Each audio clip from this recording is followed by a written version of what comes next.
Guys, আমি আজকে কি রান্না করছি তোমরা থাম্বনেলটা দেখেই বুঝতে পারছো। আর হ্যালো গাইস, তোমাদের সবাইকে মামুনি ডেলি ব্লগ থেকে স্বাগত জানাই।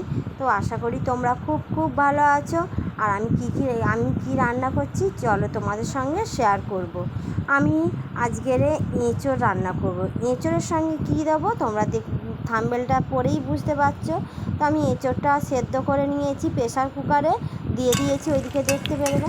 আর আমি আলুটাও ভেজে নিচ্ছি।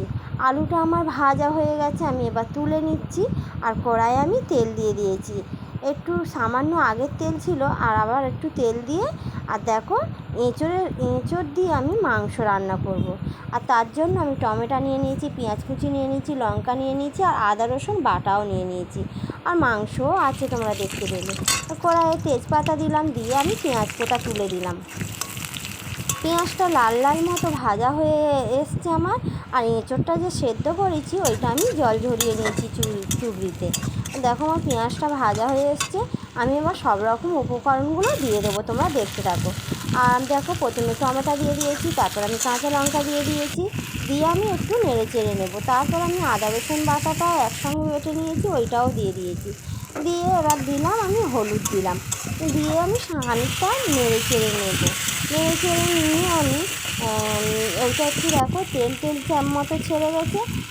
তারপরে একটু সামান্য ওটা নাড়বো। নেড়ে আমি এবার মাংসটা তুলে দেবো। মাংস কটা তুলে দিলাম, মাংসটা দিয়ে আমি আবার একটু খানিকটা নাড়বো। নিয়ে আমি একটু লবণও ওতে দিয়ে দিলাম, যেহেতু লবণ মাংসের সঙ্গে দিলে তবে মাংসতে লবণটা ঢুকবে। আর মাংসটা আমার কষা হয়ে এসছে, কষা হয়ে আমি একটু চিকেন কারি দিয়ে দিলাম। এবার আমি মাংসের সঙ্গে আমি এঁচোড় যে সেদ্ধ করা ছিল সেইটাও আমি ঢেলে দিলাম। ওইটা একটু খানিকটা নেড়ে চেড়ে নিলাম।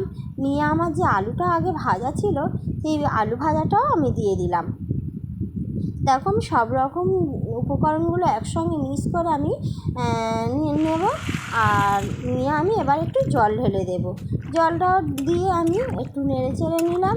নিয়ে আমি ওইটা চাপা দেবো। দিয়ে আমার দেখো এঁচোড় রান্না হয়ে এসছে। আমি না হয়ে আসার পরে এবার একটু আমি গরম মশলা দিয়ে ওইটা নামিয়ে নেব।